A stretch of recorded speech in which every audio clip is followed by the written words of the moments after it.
Hi, if you're just joining us, I'm Matilda Gregg, the lead organiser of this workshop. This paper is part of a panel called Gender and Sexuality, which deals with the central question of what a military body or way of dressing or acting or cutting your hair is. If it's fair to say that we usually think of warriors as stereotypically masculine, how do warrior women or queer women or gender non-conforming women complicate our ideas about who fights and how and why? This video in particular will interest you if you've ever wanted to know more about Joan of Arc, G.I. Jane, or what the US Army haircut policy can tell us about gender and war. Our next paper comes from Catherine Baker, who is a senior lecturer in 20th century history at the University of Hull and specialises in the relationship between popular culture, nationalism and militarism, especially from feminist and queer perspectives. Her most recent book is the edited volume Making War on Bodies, Militarisation, Aesthetics and Embodiment in International Politics with Edinburgh University Press in 2020. And her articles have appeared in International Feminist Journal of Politics, the European Journal of International Relations and elsewhere. She tweets with what are probably too many Eurovision gifs at Richmond Bridge. The title of her paper today is Female Military Masculinities, Gender Non-Conforming Women Warriors and Beyond. Thank you very much, Catherine. Okay, so thank you very much for having me, and thank you for your patience while I reconstruct this talk without many of the books I'd usually been surrounded by when I was writing something like this. So I'm Catherine Baker. I research the contemporary social and cultural history of war and nationalism right up to the present. And one of the things that most interests me is the imagination and construction of military masculinities. I'm putting those in the plural because there are many of them. We probably recognise both men in this image as military, but not military in the same way. That makes me interested in how have the military and masculinity become so archetypally associated with each other? What different kinds of military masculinities get imagined at particular times? And how can we see contestations about the changing gender politics and racialised politics of war and security playing out in the ways that military masculinities and representations of them are embodied? So you might be asking, what has any of this got to do with a workshop on women warriors and the media? Well, apart from the fact that gender is relational, so that whenever people conceive of masculinities, those are in opposition to certain ideas of femininities that they see as a contrast, what brought me to the field of feminist international relations, where military masculinities were becoming a thing one could research, was probably Joan of Arc. Joan is one of the women warriors we most frequently encounter through media representations, and a famously gender non-conforming one. Leslie Feinberg, for instance, pulled Joan into her history of gender non-conforming figures who had fought for their difference, transgender warriors, on account of Joan's persistence in wearing men's clothing and keeping her hair cut short, even after agreeing to dress as a woman would have saved her life. Just as every micro-generation of Doctor Who fans proverbially has their Doctor, every generation has their Joan of Arc, by which I mean a particular iconic image of her that filters her through the aesthetics and fashion of its time. These used to come from the visual arts, and now they come from stars who have embodied her in cinema. Mine was Milla Jovovich's Joan of Arc in the 1999 Luc Besson film, who goes through a really quite anachronistic range of hair colours, including this one, and who was coming at the end of a decade with particularly androgynous aesthetics, my own formative time as a young queer person growing up in the 1990s. Susan Hayward describes Jovovich's Joan as having an allure of glam rock that recalls earlier male androgyne icons, and who could easily be, Hayward's words again, a lesbian icon with her boyish looks and figure, to which I would just say quite. 6 months or so after seeing that, I started a history degree where I could also do a module on international relations, and came to the Gender Week, where we found out about two foundational thinkers in feminist IR, Cynthia Enloe and Jean Bethke-Elshtain, who'd written a book called Women and War. Both of them, in their way, are writing about how fundamentally our ideas of the separation between masculinity and femininity are intertwined with our ideas about the military and war. I went off to do the reading, and one of the very first things that Elshtain talks about is being 8 years old and watching her Joan of Arc, Ingrid Bergman, in 1948, then immediately defying her mother to go and get her hair cut like Bergman's Joan. That identification with a woman warrior isn't how Elstein went on to position herself in relation to war, and her later work went on a different track, Christian ethics.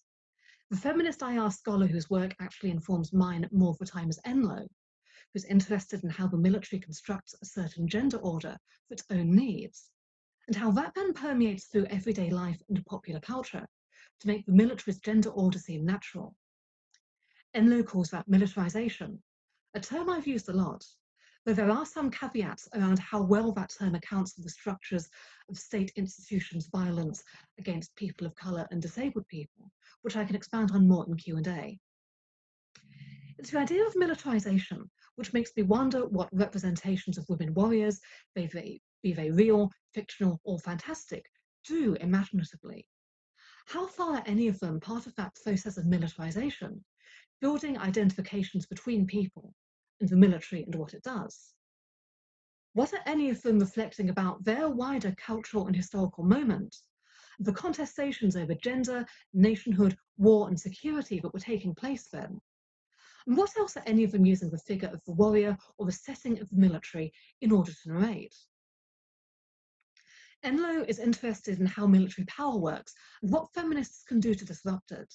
So she wants to reveal the often imperceptible ways that the military creates particular masculine ideas, and what militarists then do when the state decides to open this masculine institution partially or fully to women, which is to make sure that the boundary between genders still stays hard by trying to distinguish women and men through uniform, through decisions about who can have what hair length or who can carry an umbrella, or all of this kind of fine-grained detail. And this becomes a starting point for exploring the construction of military masculinities. Not masculinity, because there's not just one way of embodying military masculinity. If you think about the difference between the archetypal infantryman and the archetypal male Air Force pilot. Military masculinities then come into my research in various ways, from soldiers and veterans and popular music, to local interpreters for foreign military forces, whose identities are in a very ambiguous place between civilian and military. At the same time, through queer studies, I'm also interested in thinking about masculinities as things which are not necessarily just identified with by men.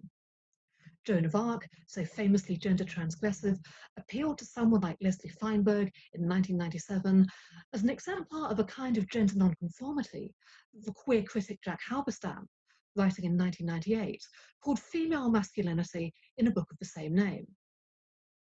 I've covered that with that book of annotations, which I also don't have here. This term of Halberstam's covers a whole spectrum of people who were raised female and who identify with and embody masculinity in particular ways, who perform masculinity in Judith Butler's terms. Butch lesbians, drag kings, some people who now understand themselves as trans men, and some people who shifted between gender categories or even rejected them altogether. That latter kind of fluidity and indeterminacy was very much part of the queer subcultural scene that Halberstam was part of, and which has characterised his own life. He went by Judith when he published Female Masculinity. He mostly now goes by Jack, and he likes his own pronouns to float between he, him, and she, her, rather than making a linear change from one gender to something else. So that's a very individualised way in which he has viewed his own gender. Military allusions interestingly come up throughout the bodily aesthetics that Halberstam surveys in Female Masculinity. Because military is such a cultural shorthand for masculine, and because the military masculine body is so strongly out there as an object of desire. So we can then start thinking about where some of the junctions might be between what Halberstam calls female masculinities and military masculinities, ways in which people who were not raised as men have identified with or embodied various aspects of masculinity, both in military contexts and also in representations of military contexts. In one important sense, to the extent that the military is seen as a masculine institution, the bodies of all soldiers the military designates as female are disciplined into a kind of female military masculinity themselves.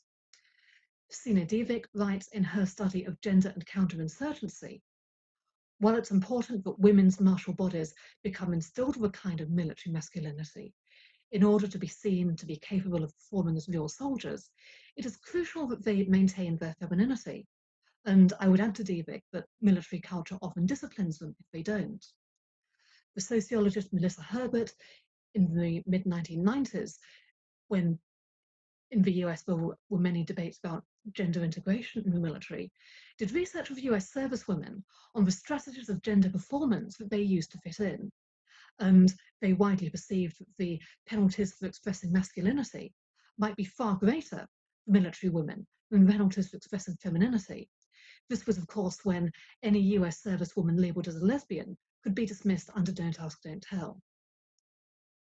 It's the female assigned bodies who refuse to maintain their femininity, on the other hand, that militarists find particularly threatening. That applies both in terms of gender expression, in other words, masculine of centre embodiment on a personal level, and also in terms of military role. Without going into the entire history of gender integration in the military, the combat arms and special forces have remained masculine bastions for the longest, and in some militaries still are. The kinds of debates that then come up when services try to integrate women into them are particularly revealing, such as what physical tests should they be subject to, the uniform question, etc. So if we take a US example, in 2015, the US Army first opened Ranger School to women, and the US Army Rangers are one of the pillars of the US cultural imagination of the Special Forces, along with the Navy SEALs. The Christian Science Monitor sent a reporter for an exclusive photo shoot while the first set of women were in Ranger School, and reported that, as the journalist wrote, for the first time ever, some of these buzz-cut soldiers are women. And they did have buzz cuts, but not quite as short as the men's. They'd actually been given the US Army's shortest permissible haircut for women, which is a 1/4 inch longer than its shortest permissible haircut for men. And that 6mm buffer zone is apparently enough to defend the gender binary. The reporter then pointed out they hadn't been given quite the same buzz cuts as men because, as one official had reportedly told them, the Army had decided it would be too G.I. Jane. Almost 20 years after Demi Moore had starred as the fictional first woman to join the Navy SEALs, with a famous scene of her shaving her own head, as well as symbolically taking on masculinity during this film in other, often quite problematic ways, this US military official still seemed to have felt a need to distance themselves from suggesting to the public that real military women could look so masculine. Now, of course, to anyone who didn't know the US Army's regulations back to front, G.I. Jane was exactly what the photographs were going to look like.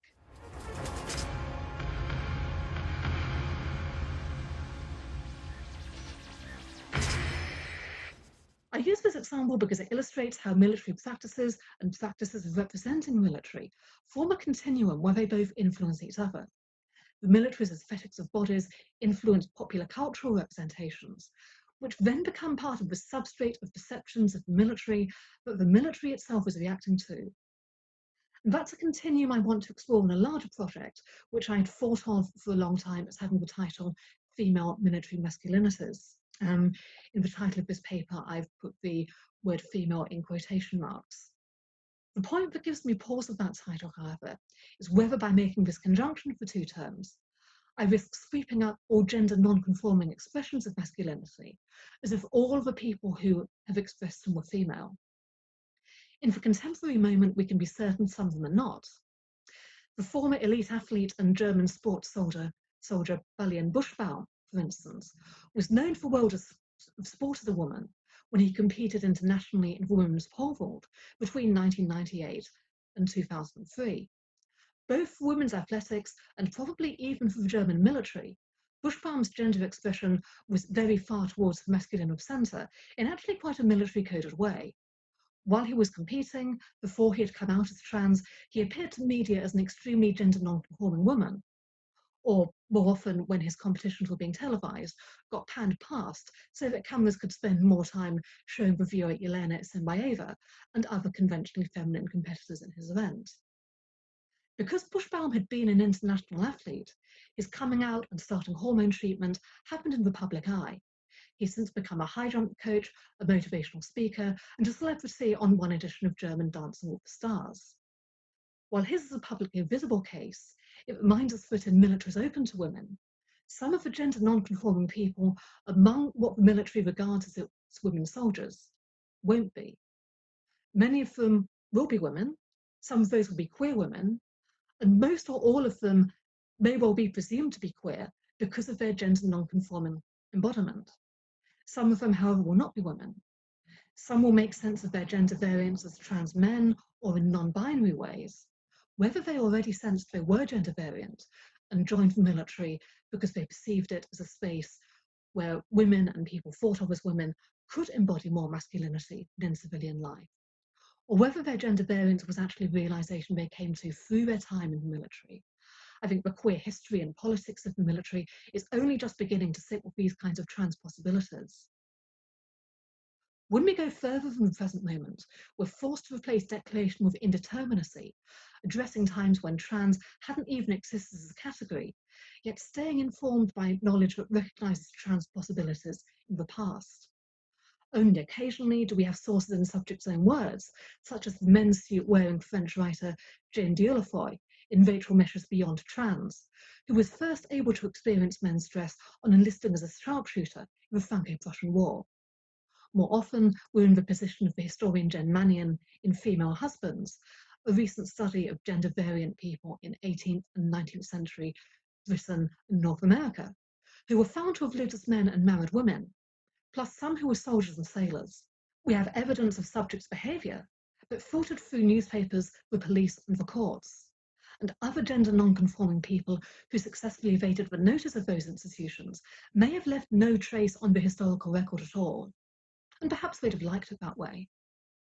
So the figure of the woman warrior as media have created her already has a complicated relationship with the perceived masculinity of the military, and yet still isn't enough to capture how gender variance and the masculinities associated with the military have been imaginatively intertwined.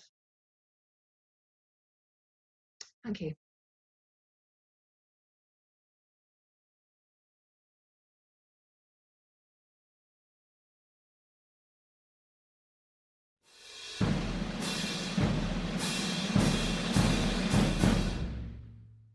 Thanks so much for watching this talk, which was part of the Gender and Sexuality panel. If you haven't already, go check out the other 2 talks in this panel by clicking the links on screen now.